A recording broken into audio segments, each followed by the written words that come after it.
नमस्कार मित्रों, आज 2026 चैत्र नवरात्र अष्टमी और नवमी तिथि यानी आज का दिन अपने आप में चैत्र नवरात्र का अलग महत्व रखता है। और आज हम इसी बारे में चर्चा का हमारा जो विषय रहेगा वो यही रहेगा कि हम लोग अक्सर कन्या पूजन करते हैं और करना भी चाहिए, सनातन पद्धति है। लेकिन देश में पूरे मैंने सनातन में, क्योंकि आज 26 मार्च है और अलग अलग मंदिरों से जहाँ पर कन्या पूजन किया गया, तो नारी, स्त्री और देश और मातृभूमि यानी कि सबको माता का तुल्य रूप दिया गया है। लेकिन अग्रवन संस्था देश की ऐसी संस्था है जो अन्न बचाने का प्रयास, यानी कि अन्न को बर्बाद होने से बचाने के लिए अनिता मुकिल गोयल जी की पहल दिल्ली से शुरू हुई है और इसको हम लगातार अपने चैनल्स के माध्यम से, वंदे भारत टीवी के चैनल के माध्यम से, फेसबुक के माध्यम से, यूट्यूब के माध्यम से, अलग अलग संसाधनों से भी मैं लगातार प्रयास कर रहा हूं कि देश में कुछ जागरूकता आए, क्योंकि समय आज परिवर्तनशील बना हुआ है। एक समय ऐसा था जब इंटरनेट नहीं था, लेकिन आज हर व्यक्ति इंटरनेट का उपयोग कर रहा है और उसे देश विदेश की हर चीज जानकारी मिलती हैं। लेकिन सोशल मीडिया पे कई भ्रांतियां भी फैलाई जाती हैं, ये सबको पता है। और मैं इस देश में नारी शक्ति से हाथ जोड़कर विनती करता हूं कि देश की आप रीढ़ की हड्डी हो, यानी बोल सकते हैं आप पिल्लर हो, बोल सकते हैं आप फाउंडेशन हो, इसे मजबूती के साथ किस तरह से, क्योंकि प्राचीन सभ्यता से लेकर के और जो हमारे ऋषि मुनि जिन्होंने नारी शक्ति, यानी शिव भी बिना शक्ति के अधूरे, तो इस पर हम लोगों को बताने का उद्देश्य सिर्फ ये है कि धर्म जिसमें खुद को हम अच्छा महसूस करें, धर्म बोझ नहीं है, धर्म बोझ नहीं हो सकता। हर कार्य में परमात्मा यानी सनातन जो सिखाता है वो हर चीज में, सनातन धर्म में यानी हर व्यक्ति में ईश्वर। तो यहाँ पर स्त्री जातक यानी कि उसको माता का तुल्य समझा जाता है, देवी का तुल्य समझा जाता है। ये भारत की हमारी सनातन पद्धति है जहाँ पर स्त्रियों की पूजा होती है। कन्या का पूजन आज सभी लोगों ने किया, लेकिन एक्चुअल में इसमें मैंने जो पाया, बहुत सारा जो प्रसाद था वो कन्याओं के पास हर व्यक्ति ने दिया, उनकी पूजा की, लेकिन वो प्रसाद का क्या हुआ? तो प्रसाद कहीं ना कहीं मित्रों मंदिरों के बाहर देखने को मिला। और जिसको, जो कि हमारा प्रयास रहता है हर जगह से कि हम उसको कलेक्ट करके और किसी गौशाला में तक पहुंचाएं, क्योंकि वो अन्न जो है इस तरह से होता है कि उसको कोई खाने लायक नहीं रहता। तो उसमें कहने का अर्थ मेरा यह है कि हम अपने जितने भी पर्व हैं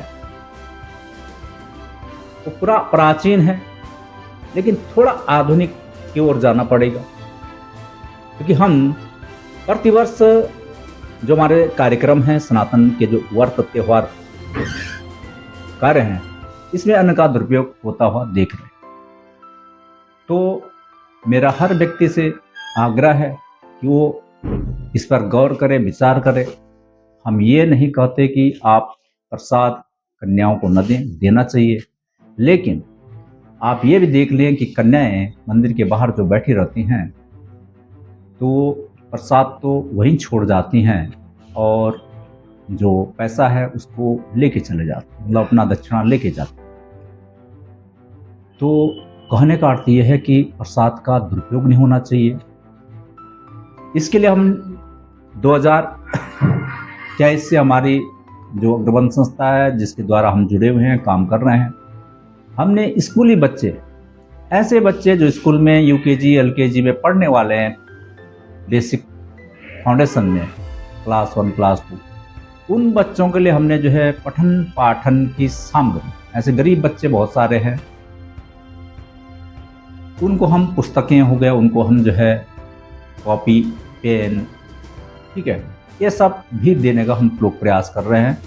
और ये बहुत अग्रवन संस्था की जो सोच है वो बहुत अच्छी है, क्योंकि इससे वो कन्याएं खुश होती हैं जिनको शिक्षा के लिए सामग्री मिलती है, परिवार वाले खुश होते हैं, एक साथ बहुत कुछ। तो इस पर गौर करने वाली बात है। दूसरा मैं कहूँगा कि हमारा देश आज भी गरीबी रेखा के नीचे वाले लोग, ऐसे लोगों की संख्या भी है, और इसके लिए हम लगातार सुप्रीम कोर्ट के माध्यम से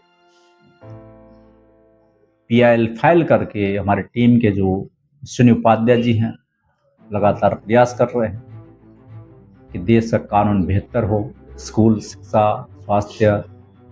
तो देखिए इसमें भी समय लगेगा, लेकिन होगा, क्योंकि जब लोग जागरूक हो जाएंगे तो देश बदलेगा। यानी सोच बदलो, खुद को बदलो तो देश बदलेगा।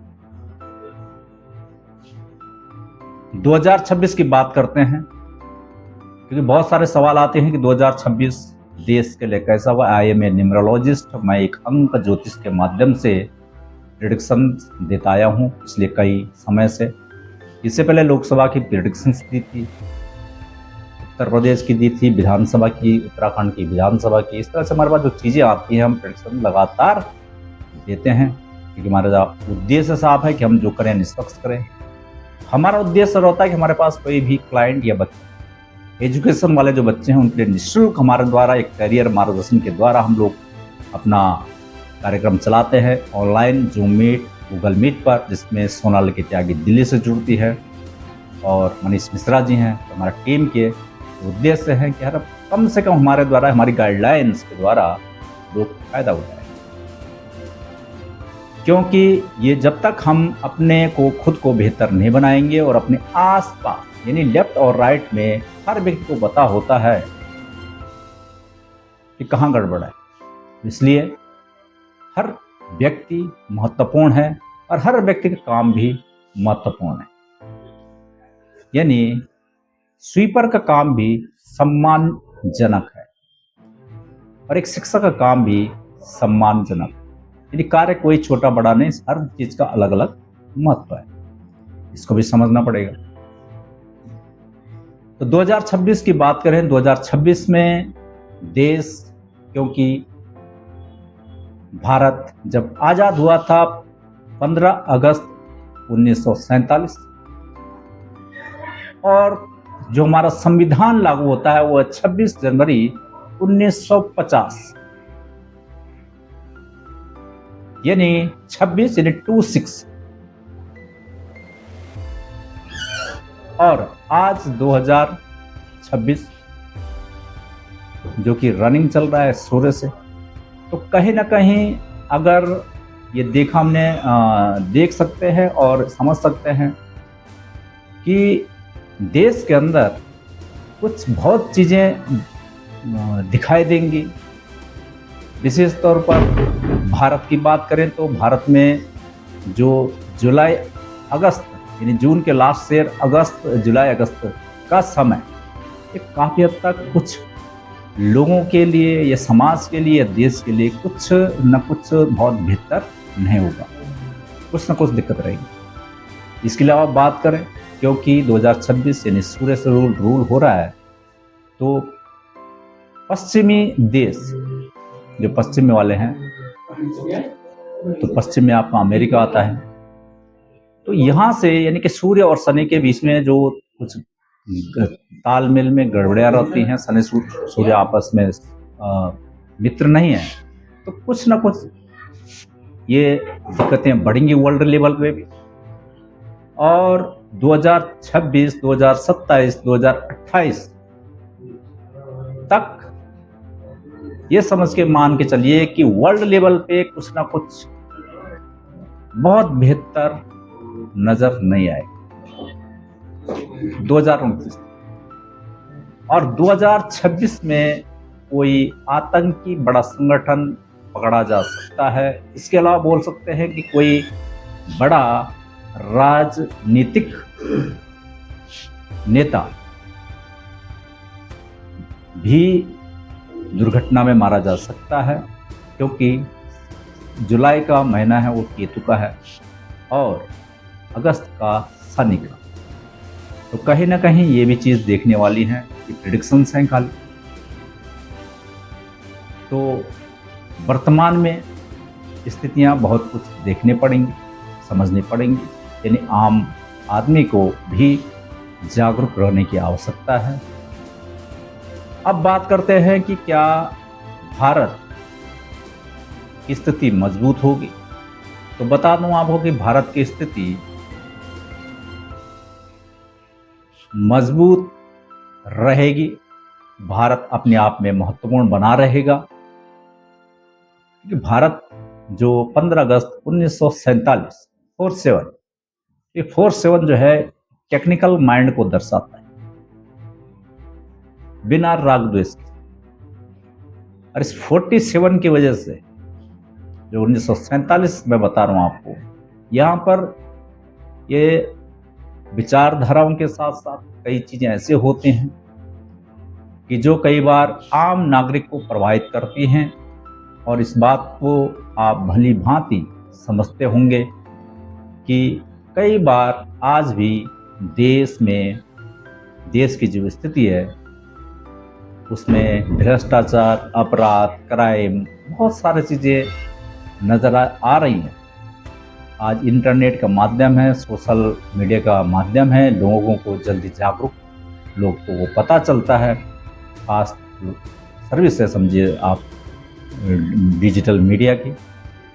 लेकिन आखिर ये अपराध, इस तरह की घटनाएं होती क्यों, यानी इस पर गंभीर सोचने का, चिंतन का विषय है। क्योंकि जो भारत के संसद है इसमें 543 सीट बैठने के लिए है, वहाँ जो सांसद बैठते हैं, चाहे वो पक्ष का हो, विपक्ष का हो, एक 2 पार्टी हो या 6 पार्टी हो, जो भी है राजनीतिक पार्टियां जो जीत करके वहाँ जाती हैं, वो 543 सीट वहाँ पे बैठने के लिए होती हैं। और भारत की जो जनसंख्या है वो है 1.5 अरब के आसपास। जबकि भारत की जनसंख्या की बात करें तो जब भारत आजाद हुआ था तो ये 34 करोड़ के आसपास लगभग जनसंख्या थी। वहीं चाइना हमसे जनसंख्या में ज्यादा, हमसे देर में चाइना देश आजाद हुआ, ये बोलेंगे अलग देश बना, लेकिन वहां की जो कानून व्यवस्था रही है, वहां की शिक्षा व्यवस्था रही है। आज चाइना ने तकनीकी शिक्षा से लेकर हर तरह से उन्नति की है। उसका रिजल्ट ये है कि वहां पर कानून सख्त है। उसके अकॉर्डिंग, यानी कोई भारतीय भी अगर चाइना में जाता है या कोई अन्य देश से भी चाइना में जाता तो चाइना का रूल फॉलो करना पड़ेगा, और होना भी चाहिए। ऐसे ही भारत है। भारत, जब भारत देश एक है, एक देश में सबको एक रूल फॉलो करने में क्या दिक्कत है, यानी कि एक कानून, नागरिक कानून बनना चाहिए। उसके अनुसार देश समृद्ध होगा, व्यक्ति समृद्ध होगा। मित्रों, हर धर्म, हर जाति, हर ये अपना महत्व है, अपना अपना निर्णय है। कोई भी धर्म, जाति ये देश के अंदर इस तरह की घटनाएं नहीं होनी चाहिए जो अक्सर जो आंदोलन में तब्दील हो जाती हैं। कई बार बहुत सारे ऐसे मामले हैं जो विवाद में बदल जाती हैं। तो देश में यदि एक नागरिक कानून रहेगा तो इस तरह के आंदोलन नहीं होंगे। अगर कोई देश विरोधी कोई नारा या देश विरोधी षड्यंत्र रचता है तो उस पर सख्त कार्रवाई होनी चाहिए और उसकी संपत्ति जब्त, साथ में आजीवन कारावास, और कारावास में रह करके उसको देश हित में काम करने के लिए प्रशिक्षण देना। देश हित में वहां बिठा के नहीं रखना है, वहां उससे सरकार अपने अनुसार कार्य करा सकती है। तो मित्रों, यदि सख्त कानून बनेगा तो हमारा देश समृद्ध होगा। आज बड़ा दुख होता है कि 2026 में भी लोग एक तरफ जो वर्ल्ड में आप देख रहे होंगे किस तरह से युद्ध चल रहा है और हमारे देश में किस तरह से जगह जगह आंदोलन प्रदर्शन हो रहे हैं। भारत की विदेश नीति के बारे में बताऊं तो बहुत अच्छी बेहतरीन विदेश नीति रही है। तो मुझे लगता है जो हमारे काउंसलर हैं जो हमारे को गाइड करते हैं, बताते हैं, विदेश से संबंधित जो लोग हैं भारतीय, उनके द्वारा जो रिपोर्ट मिलती है तो उसमें भारत की सब तारीफ करते हैं। यानी मेरा अपना निर्णय नहीं है। देश के विभिन्न देशों में जो भारतीय लोग रहते हैं वो भारत की तारीफ करते हैं कि भारत में या भारत आज जो है भारत की कहीं ना कहीं एक बहुत अच्छी इमेज है, तो खुशी होती है। लेकिन वही बात करें अंदर की तो यहाँ पर बहुत सारी चीजें ऐसे देखने को मिलती हैं। तो अंदर की स्थिति क्या है? देश की स्थिति ऐसी है, कानून सख्त नहीं है, कोई भी व्यक्ति चिल्ला जाता है। मैं ये पूछना चाहता हूं इसमें कि राजनीतिक दलों में कितने लोग ईमानदार हैं? प्रश्न ये भी उठता है कि देश में राजनीतिक दल वाले, जो राजनीतिक पार्टी में जो लोग हैं, जो सांसद, विधायक, मंत्री हैं, उनमें से कितने लोग ईमानदार हैं?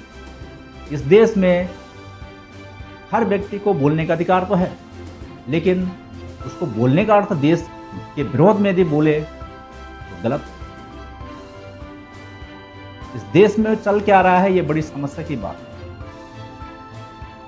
इसलिए हम इसमें एक सख्त कानून का लगातार प्रयास करेंगे और हमारी जो टीम है, जो हमारी पूरी देश के अंदर जो सक्रिय लोग हैं, कि देश में सशक्त भारत बनाना है तो कानून सख्त होना चाहिए। अभी मेरे को कल की डेट में एक अपने डीटीपी न्यूज के माध्यम से जो मैसेज आया, बहुत अच्छा मैसेज भाई ने भेजा कि हम कानून की बात कर रहे हैं लेकिन देश में बहुत सारे वकील साहब ऐसे बैठे हुए हैं जो घुमा फिरा करके इतना बड़ा केस को फंसा देते। अश्विनी उपाध्याय जी ने जो पीआईएल फाइल की थी सुप्रीम कोर्ट में, तो सुप्रीम कोर्ट में जो पीआईएल फाइल करने के बाद जज साहब जो कि चीफ जस्टिस सूर्यकांत जी की बेंच में जो पीआईएल लगाई थी, तो उन्होंने बोला बहुत सारे फर्जी मामले हैं कोर्ट में, दहेज के फर्जी मामले, जाति आधार फर्जी मामले कोर्ट में हैं। तो इसी में सुप्रीम कोर्ट के चीफ जस्टिस सूर्यकांत जी ने राज्य सरकार और केंद्र सरकार को नोटिस भेज करके जवाब मांगा है कि आप 4 सप्ताह के अंदर अपनी जवाब दें, और यदि कोई झूठी शिकायत करता है, झूठी गवाही देता है, तो वो उसको 10 साल की जेल होनी चाहिए। लेकिन कल मुझे जब वो एक लिंक में मेरे ही वीडियोस के अंदर, मेरी न्यूज पे वो मैटर ऐसा आया कि महोदय जज साहब क्या करेंगे, क्योंकि हमारे वकील साहब ऐसे हैं कि वो खुद ही इस तरह से पेंस फंसाते हैं, वो खुद गाइड करते हैं क्लाइंट। यानी कानून के लोग जिन्होंने कानून की शिक्षा ली है, सबके लिए बात नहीं कर रहे हैं, लेकिन कुछ लोग ऐसे हैं जो बहुत अच्छी ढंग से जो शिकायत करता होता है उसको पूरा आश्वासन देते हैं, चाहे वो दहेज का मामला हो, चाहे वो फर्जी कोई भी मामला हो, उसमें पूर्ण रूप से उसका पूरा सहयोग देते हैं और डिस्ट्रिक्ट कोर्ट से हाई कोर्ट, सुप्रीम कोर्ट तक मामले को चलाते रहते हैं। मामला चलते हैं सालों साल, न्याय नहीं होगा। और इसमें कई जज साहबों ने ये भी जो गोपनीय तौर पर बताया कि जानते हुए भी यार ये सब गलत है, झूठा है, लेकिन सामने वाला जो कानून की पढ़ाई करके आया है, वकील है, क्योंकि कानून सबूत के आधार पर, ये सच है। हर साल 2 लाख लोग झूठी एफआईआर, झूठी कोर्ट कचहरी के चक्कर में आत्महत्या करते हैं। क्या चल रहा है देश में?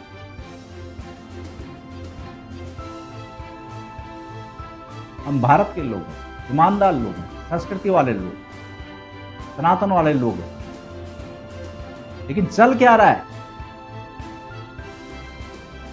लोग परेशान हैं। फर्जी रजिस्ट्री, एक ही भूमि के कई रजिस्ट्रियां, सवाल एक कैसे? ये प्रश्न है कि इस तरह का जो हो रहा है घोटाला, वो कैसे, कौन मिला हुआ है इसमें? एक ही भूमि की कई रजिस्ट्रियां हो जाती हैं, एक ही फ्लैट कई लोगों को बेचा जाता है, ये लगातार चल रहा है। इस पर संज्ञान जो है हम सुप्रीम कोर्ट के माननीय अश्वनी उपाध्याय जी के माध्यम से लगातार पीएल फाइल कर रहे हैं, और इसमें सुप्रीम कोर्ट के द्वारा लगातार हमें इसमें जो राज्य सरकार है, केंद्र सरकार है, उनसे नोटिस मांगा गया है कि ये 4 हफ्ते के अंदर आप अपनी रिपोर्ट देंगे, क्योंकि देश के अंदर यदि झूठी शिकायत हो रही है तो क्यों नहीं पुलिस थाना में, स्कूल में, कॉलेज में, कलेक्टर ऑफिस में, सार्वजनिक स्थानों में सूचना पट स्पष्ट लिखा होना चाहिए कि यदि किसी ने झूठी शिकायत की तो 10 साल की सजा होगी और गवाही में 5 साल की सजा होगी, साथ में अर्थदंड भी, क्योंकि कोर्ट का भी समय खराब हो रहा है और जिस व्यक्ति को परेशान किया जा रहा है उसको भी कहीं वो आत्महत्या की स्थिति में ना आ जाए, क्योंकि सबको पता है न्याय मिलना आसान नहीं।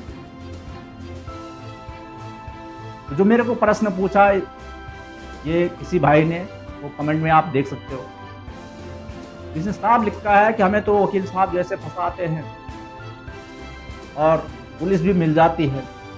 तो मिलने का कारण महोदय ये होता है क्योंकि बड़े स्तर पर राजनीतिक लोग जो बैठे होते हैं, कहीं ना कहीं वो एक समरी तैयार करने के लिए बोलते हैं, दबाव बनाते हैं।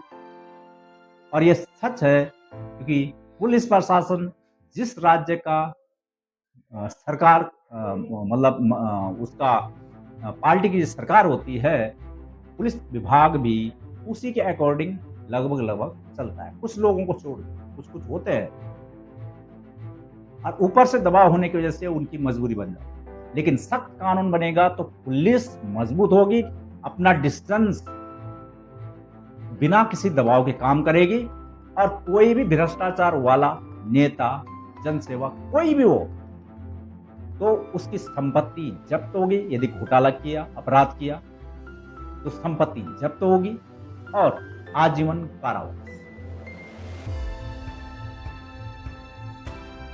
तो मित्रों, एक देश एक नागरिक कानून बनता है, देश में देश विरोधी नारे नहीं लगेंगे।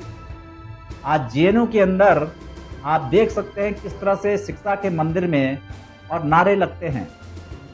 दुर्भाग्य है, जहां हम पढ़ने जा रहे हैं, शिक्षा ले रहे हैं भारत की, और नारे लगा रहे हैं अन्य देश।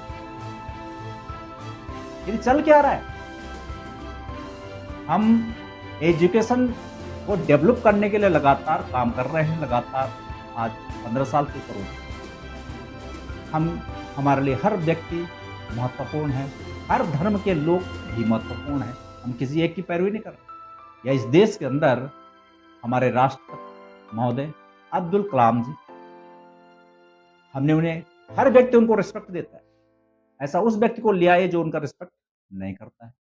देश हित में उन्होंने हमेशा काम किया। इस देश के लिए उन्होंने हर काम किया और ईमानदारी से किया, उनको सम्मान मिल रहा है। लेकिन इस देश में ऐसे भी लोग हैं जो यहां रहने के बाद नागरिकता भारत की और कार्य अन्यत्र। ऐसा क्यों? तो हमारी मांग जायज मांग है, देश के अंदर सख्त कानून की मांग, चाहे कोई भी हो। देश विरोधी अगर षड्यंत्र रचता है, कोई अधिकारी घोटाला, जिस तरह से पब्लिक का टैक्स का पैसा हजम कर रहे हैं। अभी हाल ही में आपने बिहार का देखा होगा, अभी आपने जनसेवक लोकपाल का देखा होगा, बिहार का किस तरह से इन लोगों ने घोटाला किए हुए हैं। और घोटाला कोई अकेला व्यक्ति नहीं करता, इसमें सब मिलकर करते हैं। अगर रिपोर्ट बताएंगे तो मेरे ख्याल में पूरा साल भी कम लग जाएगा, इतने घोटाले। और सच बताऊं तो आज भी अगर आप, कोई भी व्यक्ति अगर एक तहसील में जाते हैं, वहीं से अपना रिश्वत देना स्टार्ट हो जाता है। थाना हो गया, जिला हो गया, कलेक्टर ऑफिस हो गया, हर जगह यही चल रहा है। पूरे भारत के अंदर, देश के अंदर यही चल रहा है कि पहला मेरा काम हो जाए। अर्जी रजिस्ट्री करनी है भैया, किस तरह हो जाए। एक ही रजिस्ट्री की 6,000 रजिस्ट्रियां हो रही है, हो जाए भाई, ले दे। जमीन किसी की, कब्जा किसी की, मालिक बाहर, कब्जा वाला अंदर। तो देश के अंदर चल क्या रहा है? इसलिए देश के अंदर जाति धर्म की राजनीति नहीं, बल्कि सख्त कानून की राजनीति होनी चाहिए। जो अच्छा काम करेगा वो हर व्यक्ति सम्मानित है। लेकिन देश विरोधी आदमी कोई भी हो, गलत एक्टिविटी वाला कोई भी हो, अपराध करने वाला कोई भी हो, घोटाला करने वाला कोई भी हो, भ्रष्टाचार करने वाला कोई भी हो, बख्शा नहीं जाना चाहिए। सख्त से सख्त सजा। अगर किसी महिला के साथ छेड़छाड़, बलात्कार, रेप, इस तरह के मामले आते हैं तो इनको सीधा फांसी की सजा होनी चाहिए। जब ये मजबूत कानून लागू होगा तो मान के चलिए देश में अपराध घटेंगे। सीबीआईटी निदेशक अशोक त्यागी जी, सचिन गोयल जी, श्रीमती अनिता मुकिल गोयल जी, दर्श चौधरी जी, राधा चौधरी जी, सुभाष शाह जी, श्री अब्दुल जफार सेबी जी लगातार प्रयास कर रहे हैं, कि देश को बेहतर बनाने के लिए हमें जागरूकता के साथ आगे बढ़ना पड़ेगा। यानी उनका बोलने का अर्थ यह है कि हर व्यक्ति यदि जागरूक होगा तो हो सकता है। दूसरे शब्दों में, जब चुनाव के समय में हर व्यक्ति अपना वोट यानी कि मतदान का अधिकारी होता है, तो फर्जी मतदान रोकने के लिए, क्योंकि आज भी देश में फर्जी आधार कार्ड, फर्जी बैंक अकाउंट, फर्जी नाम से पासपोर्ट, फर्जी ड्राइविंग लाइसेंस, फर्जी डॉक्यूमेंट, सर्टिफिकेट, मार्कशीट, यहां तक कि फर्जी नौकरी, फर्जी जाति प्रमाण पत्र इस देश के अंदर चल के आ रहा है। प्रश्न ये भी, आखिर ये कौन लोग हैं जो इनको बना करके सुविधा उपलब्ध करा रहे हैं? ये बहुत बड़ा प्रश्न है।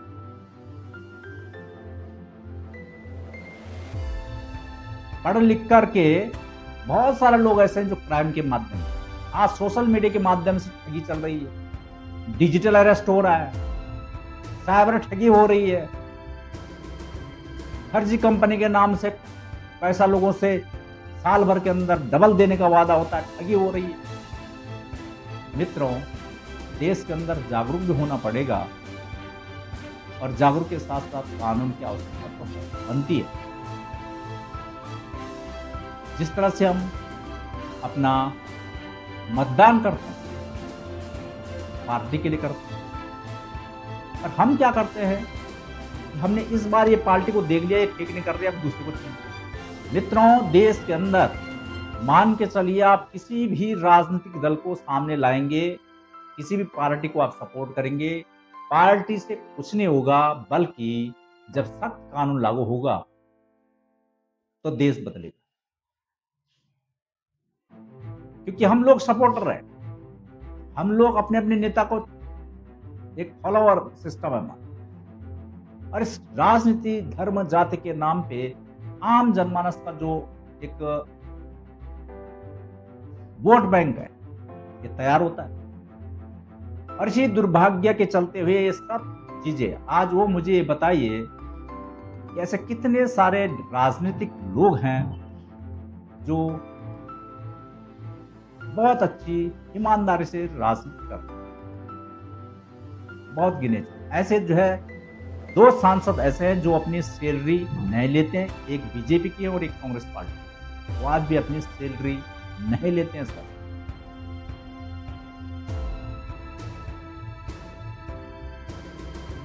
लेकिन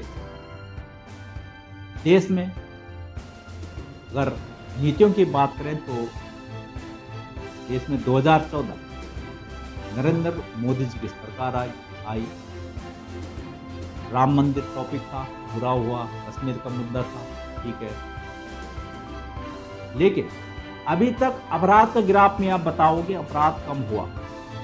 उत्तर प्रदेश की बात करें सीएम योगी आदित्यनाथ, तो सीएम योगी की आदित्यनाथ ने जीरो टॉलरेंस यानी कि अपराधी को अवसर नहीं दिया, एक्शन लिया। आज देश के अंदर सबसे लोकप्रिय शहर उत्तर प्रदेश देखा जा रहा है।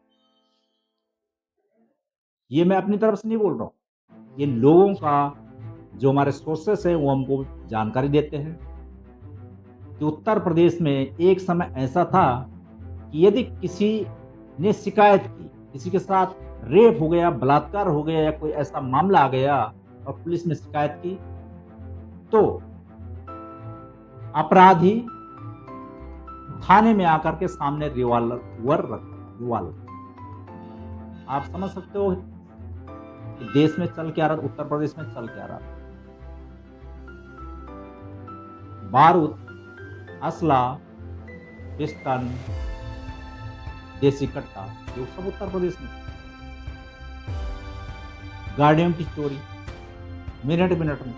तो सीएम योगी आदित्यनाथ जी ने पूरा उत्तर प्रदेश को अपराध मुक्त बनाने का प्रयास किया। लेकिन अगर हम बात करें तो कुछ ऐसे होंगे जो सपोर्ट करेंगे, कुछ होंगे नहीं करेंगे। अब जिसकी संपत्ति कुर्क होगी, जिसकी संपत्ति जो है बुलडोजर चला होगा तो अपोजिट में बोलेंगे तो। लेकिन जो है वो साक्ष्य के आधार पर इतनी सारी चीजें हैं। लेकिन हर कोई सीएम योगी तो नहीं बनता, क्योंकि सीएम योगी ने कोई संपत्ति एकत्रित नहीं करे, कोई होटल्स के मालिक वो नहीं है, कोई स्कूल के मालिक भी वो नहीं है, कोई उनको राजनीतिक तौर पे या अपना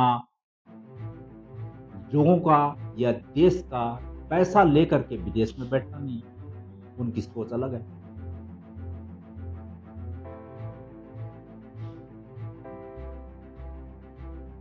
और पढ़े लिखे इंसान, उनकी एजुकेशन पढ़े लिखे हैं, वो बकायदा गणित से साइंस से पढ़े हुए व्यक्ति, ग्रेजुएट, वो अच्छी समझ रखते हैं कि देश को, समाज को, प्रदेश को किस स्थिति में लेके चलना। लेकिन मित्रों, सवाल ये होता है कि हर किसी का जीवन अनमोल होता है। आखिर जब बच्चा होता है उसके माँ बाप की जिम्मेदारी होती है बच्चे को किस तरह की शिक्षा दें। आखिर वो क्राइम के क्षेत्र में कैसा बैठता है कि हम लोग जिसमें काम करते हैं उसमें हम हर व्यक्ति, हर बच्चा जीवन से अपराधी नहीं बनता। जीवन में संस्कार यानी शिक्षा में संस्कार होना भी जरूरी है। अगर संस्कार युक्त आपकी शिक्षा है तो बच्चा कभी अपराधी या गलत ट्रैक में नहीं चलेगा। जीवन में अगर हम सभी लोग, सभी धर्म जाति के लोग सिर्फ ये सोचे कि हमें देश के लिए बेहतर करना है, तो अपराध का कोई जगह नहीं रहेगी। तो मित्रों, देश के अंदर आप अपना सहयोग जरूर दें। एक सख्त कानून बनेगा तो देश में जो अपराध करने वाले राजनीतिक लोग हैं, घोटाले वाले करने वाले राजनीतिक लोग हैं, देश के खिलाफ षड्यंत्र करने वाले जो लोग हैं, इन पर सख्त कार्रवाई हो पाएगी। क्योंकि एक सख्त कानून धर्म और जाति के आधार पर, उसके अपराध के आधार पर निर्णय ले, और निर्णय ऐसे जब झूठी शिकायत, झूठी एफआईआर नहीं आएंगी, क्योंकि इसमें कोई भी कंप्लेंट करता है तो पुलिस प्रशासन को, पुलिस के पास जब कंप्लेंट जाती है तो उसको कहीं से ऊपर से दबाव बना करके कंप्लेंट रिपोर्ट पेश कर दी जाए कोर्ट। अब इसमें किसका दोष ना, क्योंकि कानून सख्त नहीं है, इसलिए पुलिस विभाग भी कई बार अपनी जिम्मेदारी को क्लियर नहीं करता, यानी वो दबाव में आकर के कर देता। किसी ने अपराध किया, किसी मंत्री, किसी बड़े स्तर पे फोन आ गया, वो अपराध लिखे कैसे, उसको टलाएगा।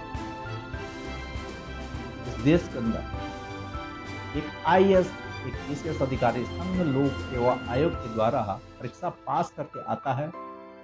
वहां से प्रशिक्षण लेने के बाद कि हम देश के लिए बेहतर जो समाज है उसके लिए हमारी जिम्मेदारी, अपने क्षेत्र को हम किस तरह से डेवलप करें। लेकिन वो बेचारा 10वीं 8वीं पास जो राजनीतिक सरकार में बैठे हुए लोग, उनके अनुसार चलने के लिए मजबूर होते। कुछ ऐसे भी है जो अपने अनुसार कार्य करते हैं, निर्णय लेते हैं। उन लोगों को भी कई बार परेशानियों का सामना करना पड़ता है, ट्रांसफर होता है उनका, एक ही जगह काम नहीं कर सकते। ऐसे बहुत सारे उदाहरण हैं। देश को एक सख्त कानून की आवश्यकता है,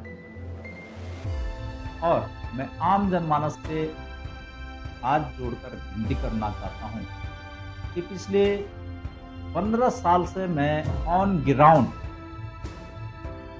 हर व्यक्ति के साथ, हर समाज के साथ कनेक्ट, यानी ब्राह्मण हो गया, क्षत्रिय हो गया, वैश्य हो गया, हिंदू हो गया, मुस्लिम हो गया, सिख हो गया, ईसाई हो गया, हर कम्युनिटी से मेरे लिंक। 6 लोग हर जगह हैं, सीधी सी बात है, हमारा लिंक है, ठीक है। लिंक ऐसे नहीं हमने कोई गलत एक्टिविटी, हमारा काम ही उद्देश्य है हम बेहतर से बेहतर पाए। लेकिन देश में एक सिस्टम बनाया जाता है, राजनीति, धर्मवाद, जातिवाद, क्षेत्रवाद। तो मित्रों, इससे निकलना पड़ेगा। ये आपकी जिम्मेदारी है, आपके क्षेत्र में कौन व्यक्ति आपके लिए बेहतर हो सकता है, ये आपकी ड्यूटी है। लेकिन कानून सख्त नहीं होगा तब तक कोई भी व्यक्ति कुछ नहीं कर सकता, क्योंकि जिसको अवसर मिलता है, वो अवसर का फायदा उठाना जानता है। क्योंकि सिंगल एक व्यक्ति, जब लॉबी बनती है, जब सिस्टम बनता है, उसमें अकेला नहीं, बहुत सारे लोग होते हैं, तो सबकी विचारधाराएं अलग अलग होती हैं, कॉम्प्रोमाइज करना पड़ता है, जिसकी वजह से कहीं ना कहीं समाज, देश पिछड़ता है, क्योंकि कानून का खौफ नहीं। तो इसलिए आप सभी देशवासियों से आग्रह है, एक तो अन्न बर्बाद होने से बचाना है, यानी कि अन्न की बर्बादी से बचाना है, और दूसरा सख्त कानून के लिए आप अपने क्षेत्र में, ये बहुत ज़रूरी है, क्योंकि आप ही के क्षेत्र में बहुत सारे ऐसे लोग होंगे जो परेशान होंगे झूठी एफआईआर, झूठी कंप्लेंट, झूठी दस्तावेज के मामलों में, लंबित मामलों में। तो आप समझ सकते हो कि देश में कितना ज़रूरी है एक सख्त कानून। जब हम किसी जनसेवक नेता के लिए, उसके चुनाव प्रचार प्रसार के लिए सब एक हो सकते हैं, तो एक देश एक सख्त कानून के लिए क्यों नहीं? सवाल ये,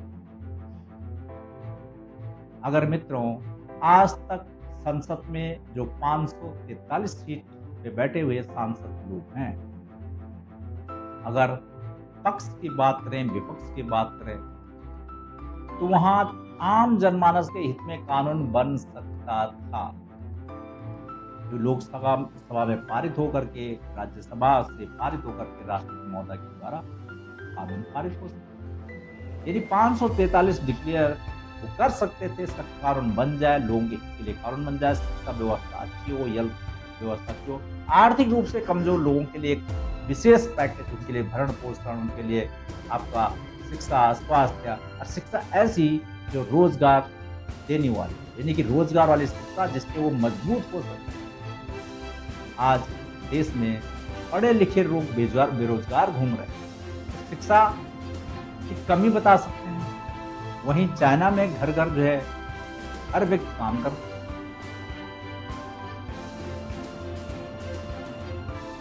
काम की कई चीजें, हमारा कृषि प्रधान देश था, हमारे पास बहुत चीजें हैं, इसकी हमारे पास टैलेंट की कमी नहीं है भारत में। चाहे वो बिहार हो, चाहे बंगाल हो, चाहे उत्तराखंड हो, चाहे राजस्थान हो, टैलेंट की कमी। लेकिन आर्थिक रूप से जो गरीब लोग हैं, हम हर बार यही चीज कि हम देश के अंदर इतने लोग गरीबों की हेल्प कर रहे हैं, उनके लिए घर बना रहे हैं, उनके लिए हर समय यही चल रहा है। एक्चुअल में ये जो घोषणाएं होती हैं, एक्चुअल में कागजों तक होती हैं, ऑन ग्राउंड नहीं हो पाता। या तो इसमें कुछ भ्रष्टाचार हो जाता है, जो जिसको मदद पहुंचनी नहीं हो पाता है। ये भी अभी 2014 के बाद मोदी सरकार आई तो उनके द्वारा कहीं न कहीं इसको, शौचालय व्यवस्था थी, जैसे प्रधानमंत्री आवास योजनाएँ हैं, बहुत सारी चीज़ें। लेकिन मैं कहना चाहूँगा जो आर्थिक रूप से कम है, आर्थिक रूप से कमज़ोर हैं, इनके लिए निःशुल्क शिक्षा, स्वास्थ्य, भरण-पोषण इनके लिए होना ज़रूरी है, तभी तो देश समृद्ध बनेगा। दूसरा, जनसंख्या कानून, क्योंकि देश में डेमोक्रेसी बदल रही है, आबादी बढ़ रही है, इसका नियंत्रण होना भी ज़रूरी है। आप हमें अपने विचार कमेंट में ज़रूर दें। हो सकता है क्योंकि शोध से जो हम निकाल रहे हैं, जहाँ-जहाँ से जो हमारे पीएस दोस्त हैं, जो हमारे तकनीकी लोग हैं, जहाँ-जहाँ से हम सूचनाएँ लेते हैं, उसके अकॉर्डिंगली आपसे बात करते हैं। और हर व्यक्ति की जिम्मेदारी है कि इसके प्रति, समाज के प्रति अपने आस-पास का माहौल को ठीक रखें, घर बाहर कहीं रोड पे गंदगी नहीं फेंकें, ठीक है? साफ-सुथरा देश रहेगा, साफ-सुथरा हमारा समाज रहेगा, स्वस्थ हमारा शरीर रहेगा, समाज रहेगा। तो आज के लिए इतना ही। बने रहें हमारे साथ, देखते रहें डीटीपी न्यूज़। धन्यवाद।